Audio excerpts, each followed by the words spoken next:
Hola, buenas tardes, ¿cómo le va? Que estamos nuevamente en Historias de nuestra historia. ¿Qué tal, Roberto? Hola, Felipe, ¿qué tal? Buenas tardes. Bueno, muchas gracias por los mensajes, por toda la gente La verdad que no es un personaje de que se ocupe mucho los medios de comunicación. Nos había pedido mucho a la gente que nos ocupáramos, era de John William Cook. También un personaje nombrado, pero poco transitado. Sí. Bueno, de él prácticamente no hemos podido conseguir ningún audio, ¿no? Es decir, alguien que ha sido borrado de los medios, absolutamente. Y bueno, es un personaje, creo yo, bisagra en la historia del peronismo, muy importante, sí, ninguneado muchas veces, o alguien de que se nombra pero sin la sustancia de lo que significa Cook, ¿no? Creo que Cook significa justamente una mirada de la izquierda al peronismo, de la izquierda en serio, ¿no? Y evidentemente un anticipo de lo que será la generación del 70, ¿no? El morirá en el 68, no llegará a ver ni el Cordobazo ni los grandes eventos que van a comenzar a ocurrir después. Que lo prefiguran. Lo prefigura, evidentemente es un hombre necesario, claro, en este sentido, incluso un pionero en el tema de insurrección armada, ¿no? Uno de los primeros que plantea esta cuestión. Vamos a empezar diciendo que nació el 14 de noviembre de 1919, el año de la Semana Trágica, y fíjate qué curioso, el día de su cumpleaños, el día de su nacimiento, es el aniversario del atentado a Falcón, ¿no? Hay dos cosas ahí interesantes, Semana Trágica y el atentado de Radovisky a Falcón, o sea, 10 años de aquel atentado. Nació en La Plata, estudió Derecho, se estudió en la Universidad Nacional de La Plata, o sea, una universidad de mucho prestigio. Hay algunas dudas ahí en torno a si se acercó o no al grupo Forja, siendo muy jovencito, ¿no? Extremadamente joven. Lo cierto es que se recibe abogado en un momento clave de la Argentina, que es 1943, ¿no? Un momento donde empezaba a producirse una ruptura con todo lo que significó para la izquierda también, ¿no? Para el nacionalismo, para la izquierda, esa aparición del coronel Perón en la escena política, enorme debate que va a durar, bueno, prácticamente toda esa década, pero que se inicia justamente en ese momento y que va a prefigurar lo que va a venir después dentro del peronismo, ¿no? Una cosa interesante es que es el diputado más joven que tuvo el peronismo, a los 25 años fue elegido diputado. No cualquier diputado, fue presidente de la Comisión de Asuntos Constitucionales, o sea, una de las comisiones más importantes de la Cámara de Diputados, y un hombre que tuvo cierta participación en debates muy fuertes, como por ejemplo el tema de la prensa, ¿no? La expropiación del diario La Prensa, un diario profundamente antiperonista, y todo un debate en torno a si un diario sí hay que clausurarlo o no clausurarlo, y él está a favor de esa clausura que finalmente se da, ¿no? Incluso con posturas por allí enfrentadas con lo que planteaba Perón desde el gobierno. Exactamente, sí, el tema, por ejemplo, de las Naciones Unidas, ¿no? Chapultepec. Claro.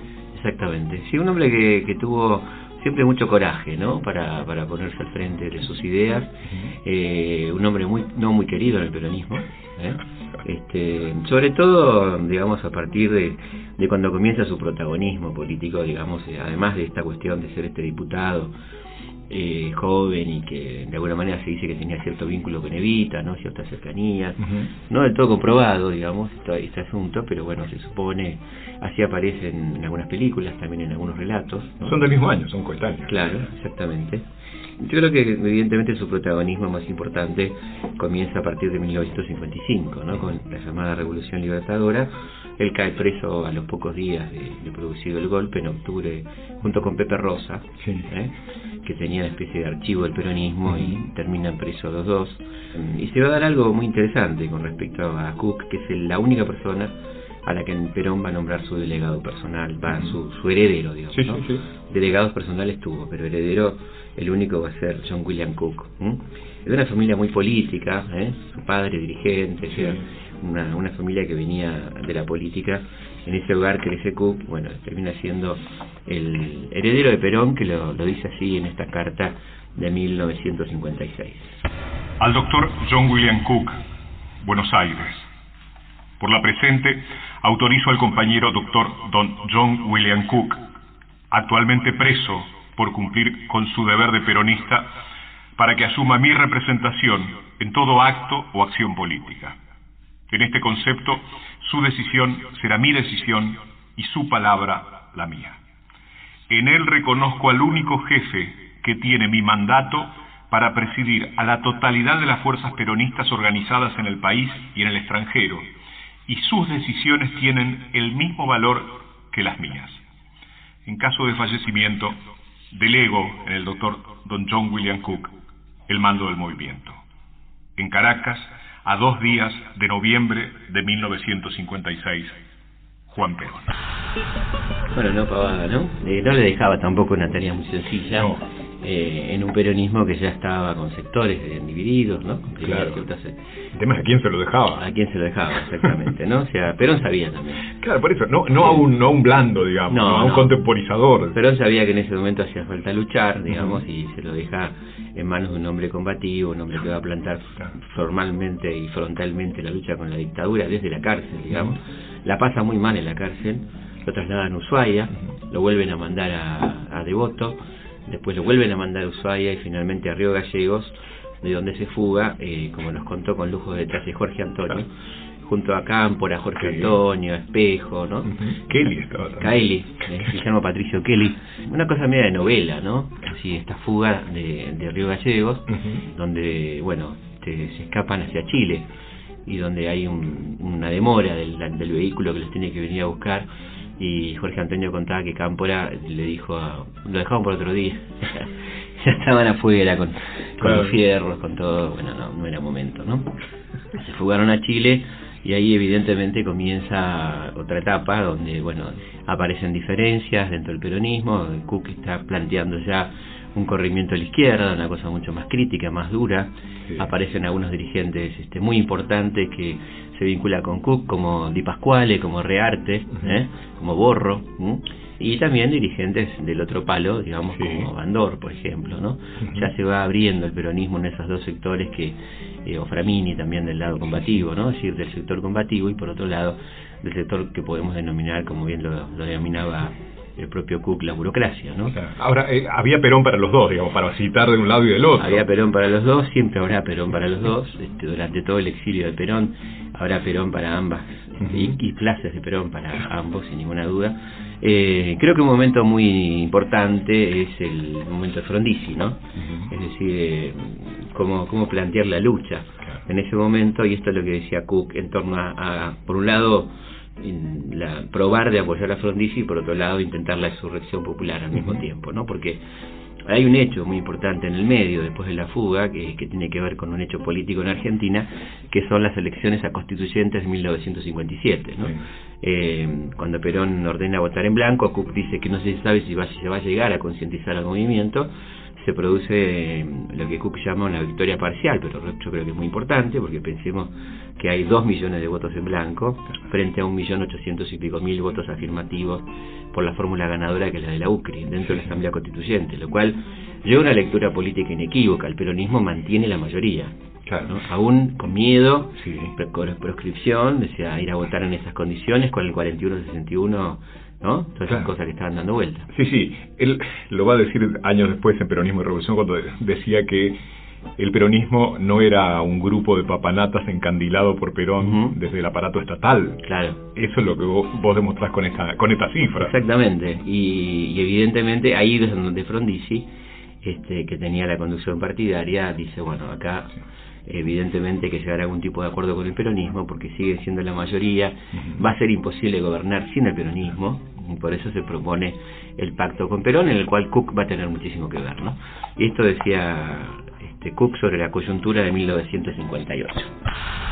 Estamos en presencia de dos frentes, el oligárquico y el popular, de valor número casi equivalente, pero el primero de ellos tiene además la fuerza de las armas. Por tanto, es ridículo pensar en la insurrección después de unos comicios que han favorecido la tiranía y le han dado aliento para llevar adelante su plan político.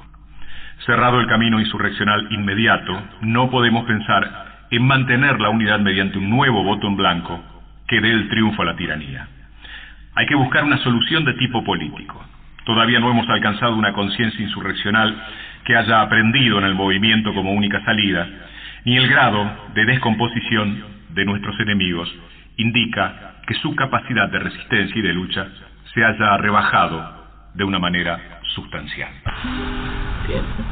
Bueno, ahí donde se produce entonces el pacto Perón-Frijera, en el cual Cook tiene mucho que ver, viaja a Caracas, bueno, toda esta cuestión, y se firma este pacto por el cual hay una cantidad de puntos donde, a cambio de los votos peronistas, Frondizi se compromete a satisfacer demandas del campo nacional y popular, amnistía para los presos, un plan económico nacional y popular, bueno, una cantidad de cosas, los 100 puntos, los 100 días, ¿no?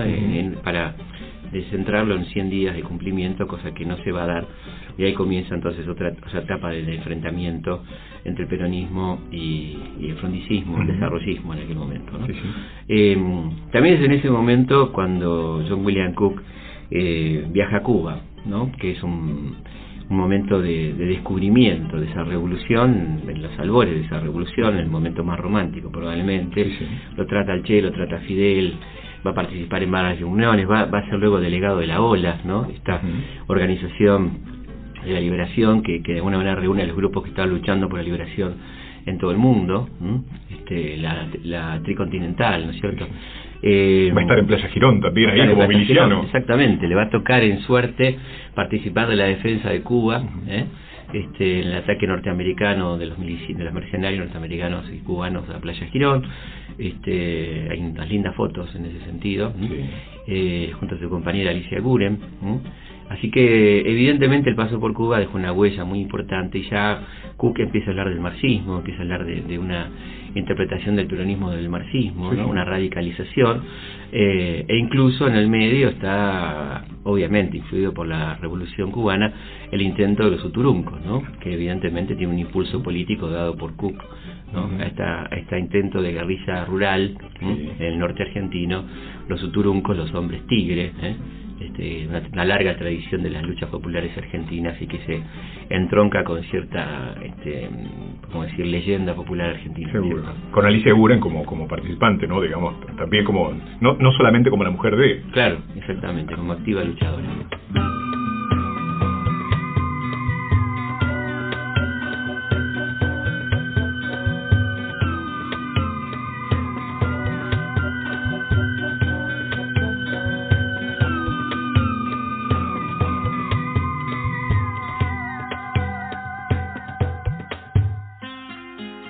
Bueno, ¿por qué Perón no se va a vivir a Cuba exiliado, no? En realidad va a lugares horribles el exilio, ¿no? O sea, Trujillo, para la Dominicana, bueno, tremendo. Hay una invitación concreta a Cuba, una menos conocida, que nos podés contar esa versión. Sí, la contaba Ramón Landajo. Sí, Landajo. Ese grupo de peronistas que fue antes de la caída de Batista a Cuba, y que lo invitaba a Perón, pero Perón se había noticiado que eran dueños de algo así como un teatro de revistas. Entonces, no eran los mejores anfitriones, claro, ¿no? Y el bebé, bueno, obviamente le dice que en Cuba lo operan, que ya producía la revolución, ¿no? Que sería un lugar muy interesante para vivir. Pero para Perón era evidentemente toda una decisión política en un momento muy candente de la Guerra Fría. Bueno, era una decisión a tomar. No lo estamos justificando, sino estamos explicando, y evidentemente al gordo le cae muy mal esta negativa de Perón de exiliarse en Cuba, ¿no es cierto?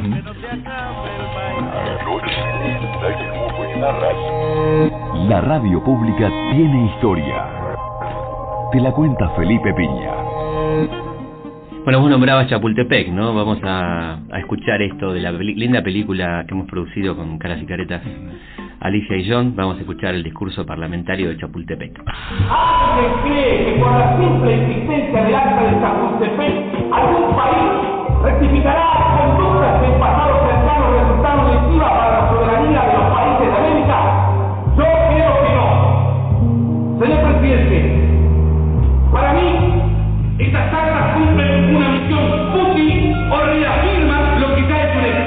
Y entonces no son importantes o crean un sistema que reposa en un sofisma peligroso, el de la igualdad de los estados. Es un sofisma porque la igualdad jurídica tiene su contrafigura en la desigualdad material, que suele pesar más que aquí. Creo que las actas de Chapultepec son un peligro y no una esperanza para los pueblos de América. Hubo un hombre que a mi juicio tuvo un problema similar. Este hombre se llamó Hipólito Yrigoyen y dirige desde la eternidad la conciencia pública argentina. Yo interpreto cumplir sus consignas con el voto negativo que voy a dar, pero respeto las posiciones adversas. También de estas cuestiones del exilio, de llevar y traer mensajes y todo eso, Manuel Gallero, ¿no?, un histórico militante, cuenta esta anécdota simpática, con todo respeto, sobre el querido Gordo Cook. Ellos estaban en la República Dominicana acompañando a Perón. Digamos, el Gordo formaba parte del grupo, de lo que podríamos llamar el grupo que lo acompaña a Perón a Caracas, a Venezuela y después a la República Dominicana. Estar en la República Dominicana, donde gobernaba Trujillo, para el Gordo ya de por sí era una cosa que le daba mucha bronca. Por otro lado, Perón le da tareas a John, hay una anécdota famosa, digamos, Trujillo lo llama, o Perón lo llama a Trujillo lo llama a Perón, no sé cómo habrá sido, y acuerdan que Trujillo le va a entregar una cantidad de dinero a Perón, digamos, para sostener el movimiento, para el exilio, para sostener el movimiento en la Argentina. Perón le dice al Bebe, mire Bebe, usted tiene que ir a verlo al Generalísimo, me tiene que contar un poco cómo se está desarrollando la cuestión política en la Argentina, y él le va a entregar algunas cosas que ha quedado de entregarme a mí. El Gordo va y le empieza a contar a Trujillo, bueno, el movimiento sindical, las luchas sindicales, las huelgas obreras. En ese momento se había producido, creo que en esos días, la huelga de Lisandro de la Torre, había grandes luchas obreras y lideradas por el peronismo en la Argentina. Entonces le cuenta todo esto y Trujillo, bueno, lo escuchaba con un poco de interés. Termina y entonces agarra un paquete de guita, de plata, un paquetón grande, con diarios, así envuelto en diarios, y le dice, mire, esto es mi aporte al movimiento. Entonces el Gordo le dice, no puedo permitir. El movimiento se sostiene con el aporte de los trabajadores. De ninguna manera, Generalísimo. Nosotros nos sostenemos con el aporte del laburante, de los trabajadores, digamos, del pueblo peronista. Nosotros no necesitamos ningún dinero de afuera. Así que desde ya le agradezco mucho, le da la mano, ¿no? Se va. Entonces Perón le pregunta a Perón, bueno, Perón estaba ansioso y le pregunta, bueno, ¿y cómo le fue? Dice, bueno, mire, le conté a los generalísimos lo que estábamos haciendo, las luchas obreras. Bueno, ¿y qué más? Bueno, seguimos hablando, ¿no? Entonces, ¿pero qué más? Bueno, él, mire, me quiso entregar un paquete de dinero y yo le dije que el movimiento se mantiene con el aporte de los trabajadores y dijo, la verdad, bebé, usted es un pelotudo. Porque, digamos, para Cook recibir dinero de Trujillo era, te imaginas, era un hombre formado en la escuela, digamos, de qué sé yo, de Calabria Ortiz, Jaureche. Recibir el dinero de Trujillo era como recibir dinero manchado de sangre. Entonces, digamos, no podía recibir de ninguna manera. Para el viejo no, entonces el viejo dijo, qué pelotudo que es usted. Bueno, obviamente cuando él está en Cuba hace entrenamiento militar, no solamente se informa de la política y toda esta cuestión de la insurrección. Evidentemente Cuba, nunca está de más decirlo, era una especie de encandilamiento muy importante para los latinoamericanos, ¿no? Una revolución triunfante, americanista, que tenía otro concepto, y la verdad que en ese sentido Cook pensaba que eso era trasladable, como otros argentinos pensaron, el propio Che, con la experiencia del EGP también, ¿no? Sí. Pensaron que podía darse una guerrilla rural en Argentina y acompañar todo el laburo político, sindical y demás, con cierta cuestión de la insurrección también, ¿no? Claro, y él decía que para hablar del combate había que estar en el combate. Claro, y él estuvo ahí, como decíamos, en Playa Girón, y vamos a ver qué opinaba el Che del estado físico de Cook. Esto lo cuenta Miguel Bonazo. El Che sabía hacerle una broma medio perversa, esa que hacía el Che a veces. Le decía, estás muy gordo para la guerrilla rural. Tendrías que bajar muchos kilos. Cosa que lo enardecía, lo enfurecía al Gordo, justamente lo enfurecía al Bebe.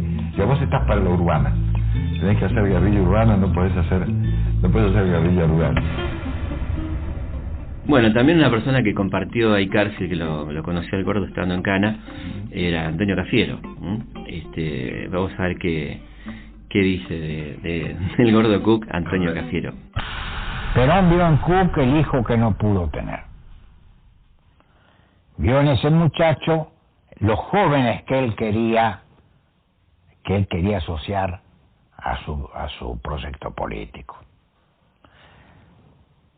Pero después, Perón era un hombre tremendamente pragmático en muchas cosas. ¿De qué le servía eso?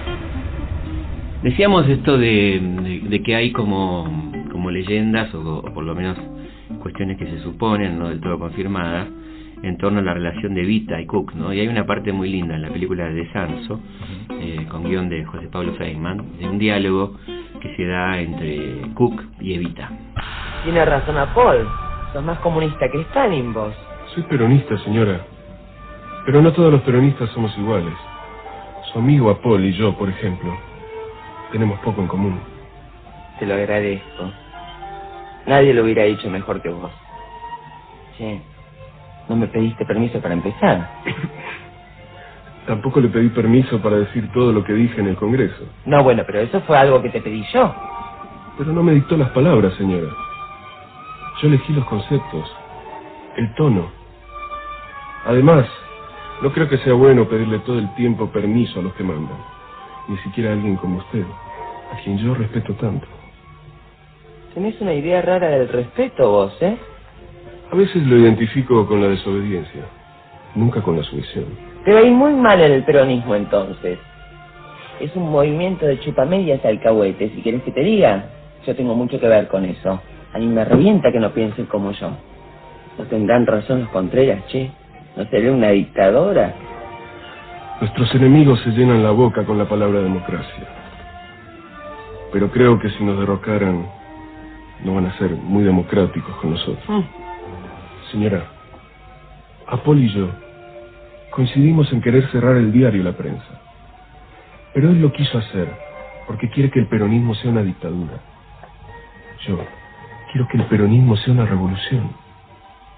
Ahora usted me pregunta si no será una dictadora, como dicen sus enemigos. Escúcheme bien, señora. Si una dictadura es una revolución, se justifica. Si no es una revolución, entonces es una dictadura, y nada más. Apenas eso.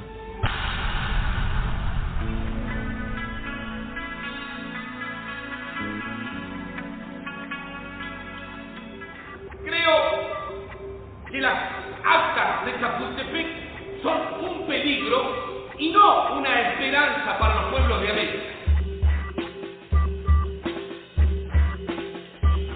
Reina completa tranquilidad en el país.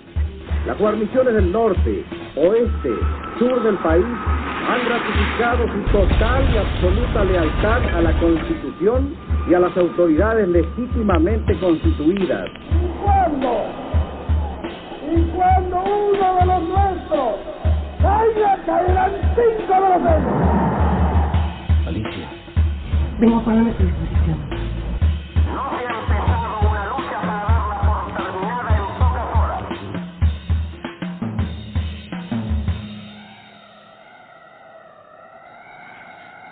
Noviembre de 1956. Caracas. Autorizo al compañero John William Cook, actualmente preso por ser fiel a su causa y a nuestro movimiento, para que asuma mi representación en todo acto o acción política. Su decisión será mi decisión, su palabra, mi palabra. En caso de mi fallecimiento, en él delego el mando. Juan Perón.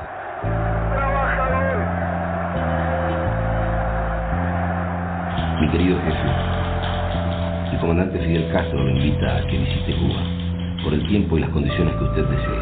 Hay un sector de un peronismo autodenominado combativo. ¿Usted cree que puede haber alguna diferencia en el peronismo? Bueno, los muchachos se ponen calificativos propios, pero eso no quiere decir que obran de distintas maneras. Cerrado el camino insurreccional inmediato, hay que buscar una solución de tipo política. No han sido nunca recordados con la intensidad que merecían o que merecieron.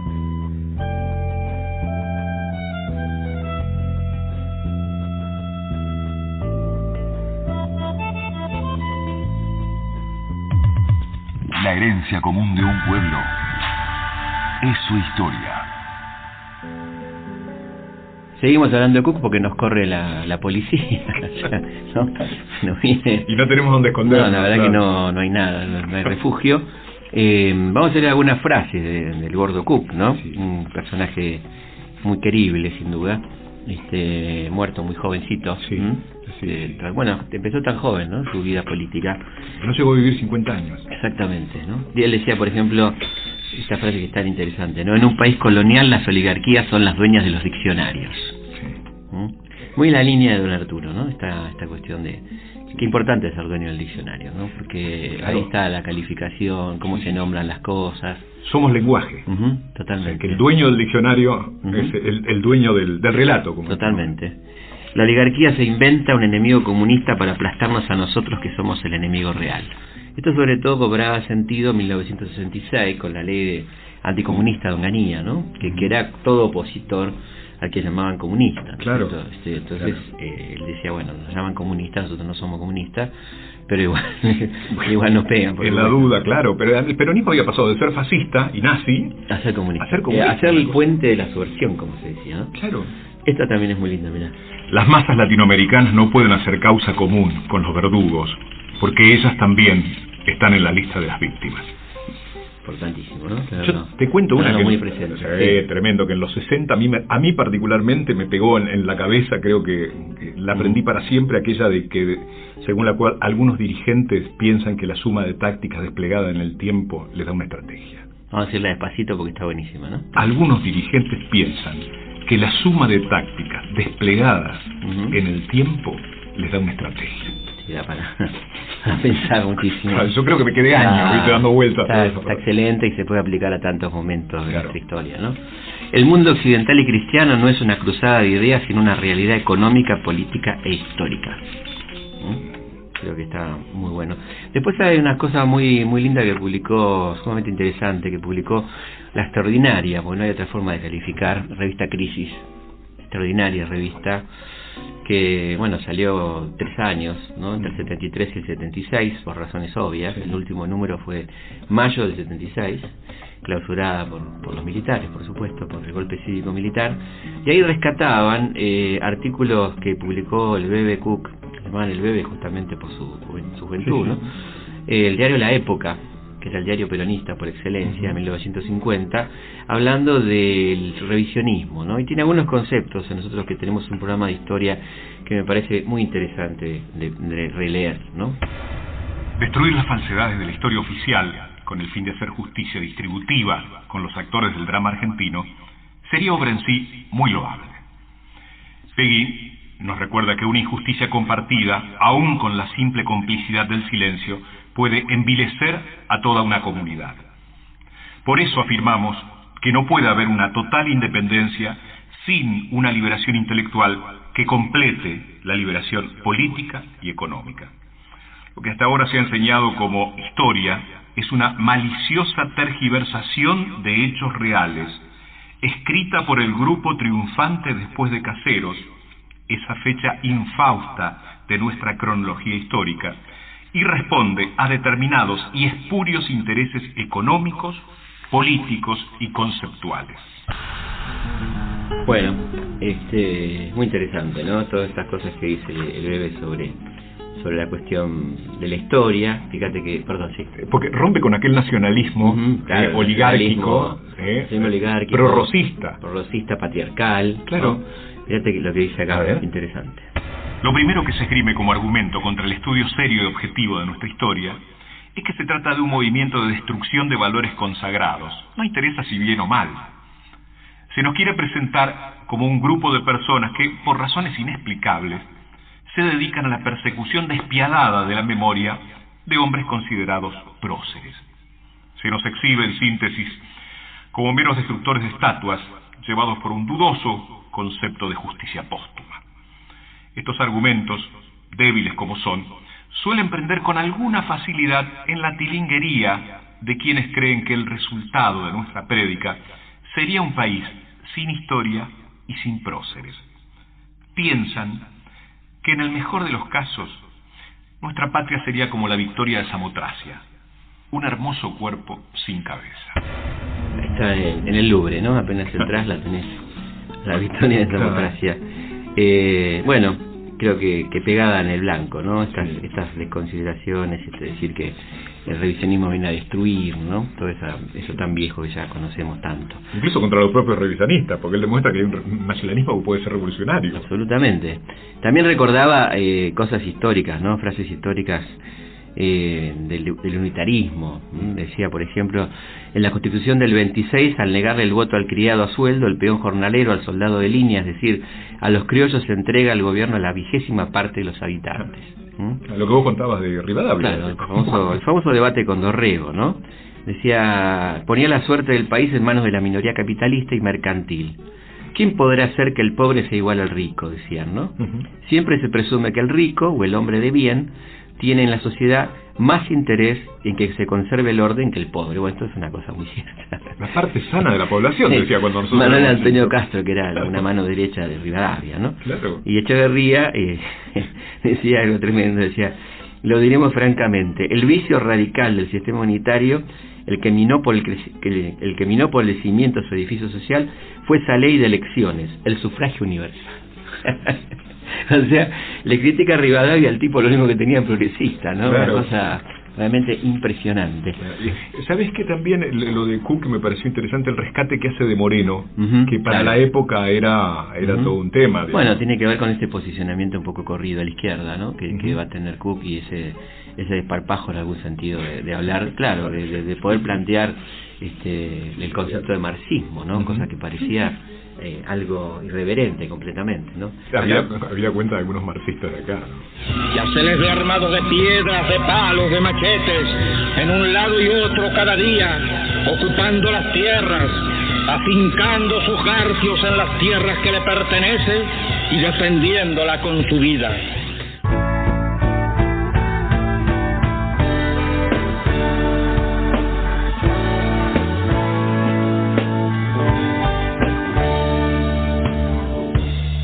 Hay algunos hombres malos, hay algunos hombres buenos, hay algunas miradas que no miran nada, que olvidaremos. Hay algunos que se duermen en sus viejos laureles. Hay algunas mujeres que los quieren para siempre.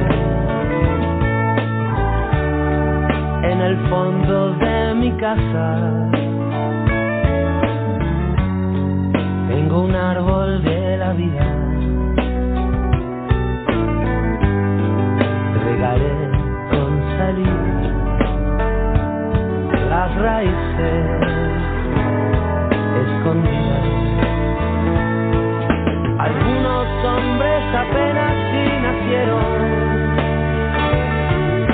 Los hombres no se hicieron para ser prisioneros, porque algunos hombres buenos hay que los siguen siendo. Algunos hombres son buenos porque tienen miedo. Hay algunos hombres lejos y una pata de conejo. 7 años de espejos, de pedazos rotos, los corazones. Hay algunos que despiertan a sus recuerdos dormidos. Hay algunos amigos que me esperan por perdido. En el fondo estamos solos, en un desierto de gente, pero hay que ser muy valiente, apretar los dientes a la soledad. Algunos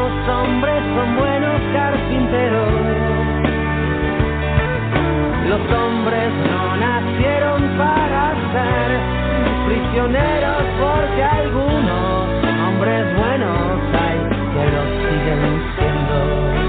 Algunos hombres son buenos porque tienen miedo.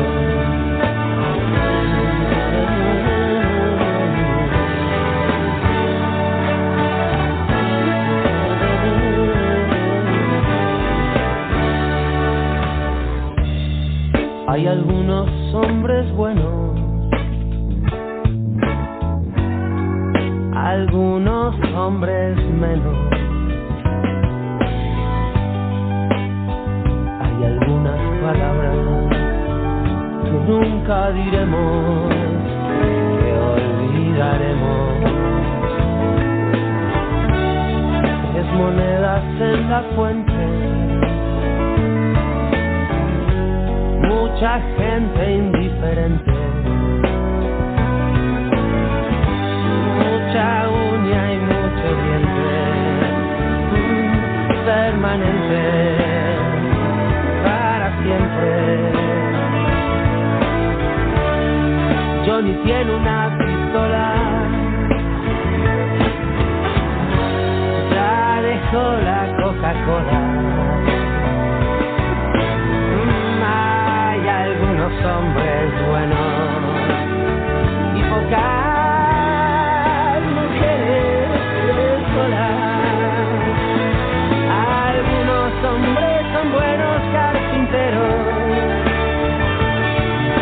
Los hombres no nacieron para ser prisioneros porque algunos hombres buenos hay que lo siguen siendo. Algunos hombres son buenos porque tienen miedo. Algunos hombres buenos hay que lo siguen siendo. Algunos hombres son buenos porque tienen miedo.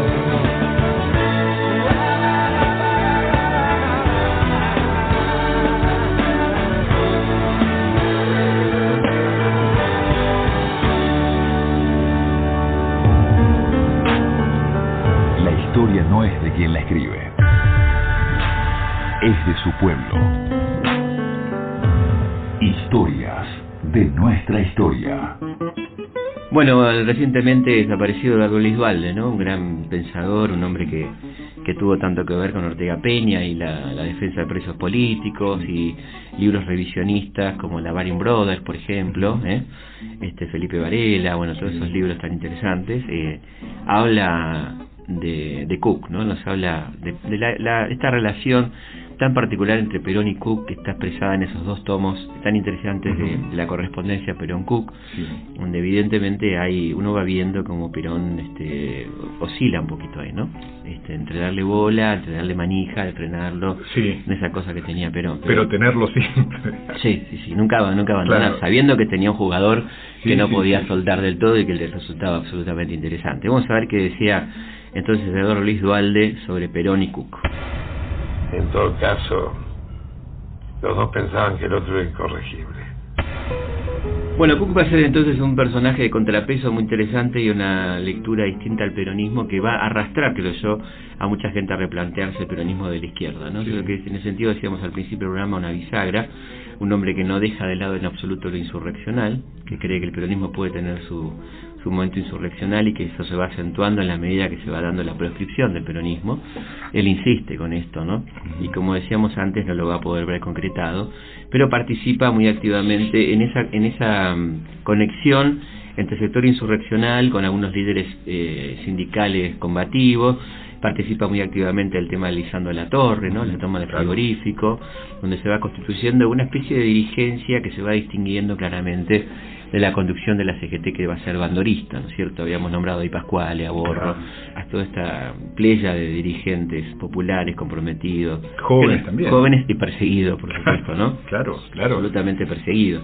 Y bueno, habíamos dicho los uturuncos que era como el inicio de la guerrilla, ¿no? Es decir, no descartar la guerrilla como una forma de lucha sin abandonar el frente político, ¿no? Que era esta combinación rara de la que él hablaba en el periodo de Frondizi, ¿no? Es la cubana. Claro. O sea, digamos, el movimiento 26 de julio además tenía acuerdos políticos. No era un grupo de barbudos en la selva. Exactamente, sin descolgarse completamente, que es la experiencia de que pasa con el EGP, ¿no es cierto?, con el comandante segundo, el gran fracaso de la guerrilla guevarista en Salta, ¿no?, que el propio Che después va a terminar autocriticándola. Los últimos años de Cook lo ven en esta cuestión de tratar de ir conformando o dándole una especie de identidad a este grupo de lo que podría ser la incipiente izquierda peronista, y como todo referente al peronismo, de intentando que Perón se pronuncie, ¿no?, que se defina por alguno de los sectores, que acompañe. Algunos llamados desesperados. Usted tiene que definir claramente, le dice una carta, ¿no?, quiénes son los revolucionarios y quiénes son los contreras, cosa que, bueno, por supuesto no ocurre, porque era esta cuestión pendular de Perón, ¿no? Framini y Bandor, ¿no?, o claro. Bandor, ¿no?, hasta cierto momento, incluso a pesar de, ¿no?, porque uno dice cómo lo sigue recibiendo Bandor después de la traición del 64, ¿cierto?, del operativo Retorno, de haber planteado listas propias en el 65, todas cosas que son denunciadas. Hay artículos muy interesantes de Cook, ¿no?, en este sentido. Sin embargo, bueno, la política de Perón consideraba que había que apretar por todos los frentes y mantener a un Bandor, mantener a un Cook, mantener a un Framini y a dirigentes tan frontales y combativos como Ongaro, como el resto, ¿no?, CGT, argentinos y demás. Claro, esas dos CGT. Efectivamente, y bueno, y el bebé va a morir en el año que se está empezando a explotar todo, ¿no?, que en el año 68, el año de las grandes rebeliones en Francia, el año de la formación de la CGT y los argentinos, y evidentemente las primeras huelgas contra Onganía fuerte, la del puerto, que ya se venía dando en el año 67. Es decir, que muere cuando está empezando a producir frutos algunas de las cosas por las que él estaba luchando, y esta cuestión de la insurrección tan nombrada por Cook va a hacerse carne y a tener una clara manifestación en Córdoba en el año 69 y el año siguiente, ¿no? Claro. Me parece que es un personaje muy interesante para leer. Sus libros son altamente interesantes y claros, que están escritos para la militancia, apuntes para la militancia, digamos.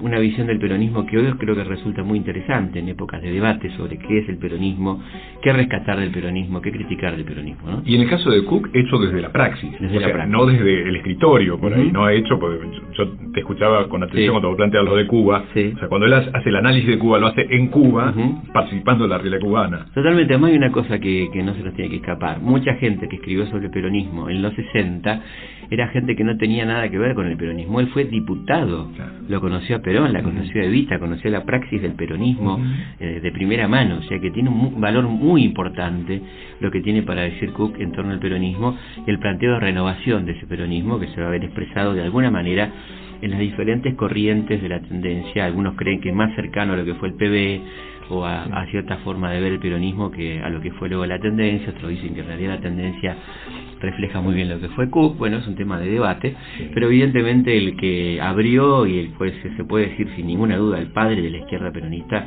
se llamó John William Cook, ¿no? De esto no tenemos ninguna duda, y recomendamos muy particularmente la lectura de sus libros, ¿no?, que están, afortunadamente hoy se consiguen muy fácilmente y hay muchísimo material en internet.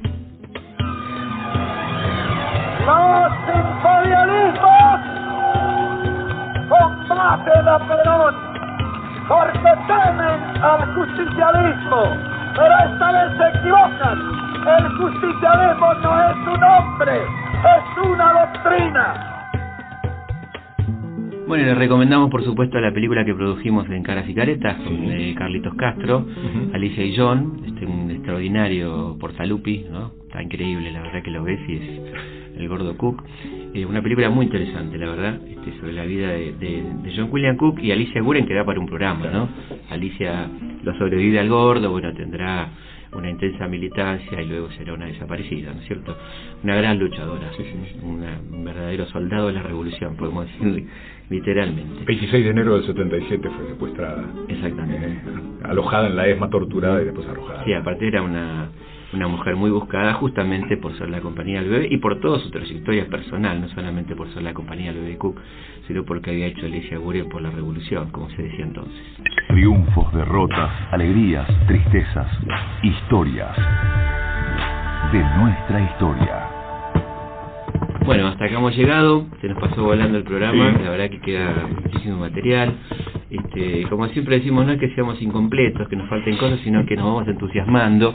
No pretendemos hacer acá la biografía completa de nadie en 45 minutos, así que nadie se enoje. Si consideran que faltó algo, mándenlo, sugiéranlo, no pasa nada. Vamos pensando juntos, vamos leyendo material que consideramos que es la verdadera vida de estos personajes, lo que ellos produjeron más que alguna cuestión puntual de serigrafía, ¿no es cierto? Creemos que el Gordo Cook sigue viviendo en sus textos, fundamentalmente.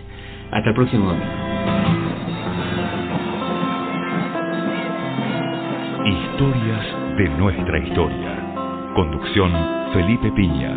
Co-conducción Roberto Martínez. Producción Martín Piña. Archivo Mariano Faín. Locución Fabián Montana. Edición Martín Mesuti.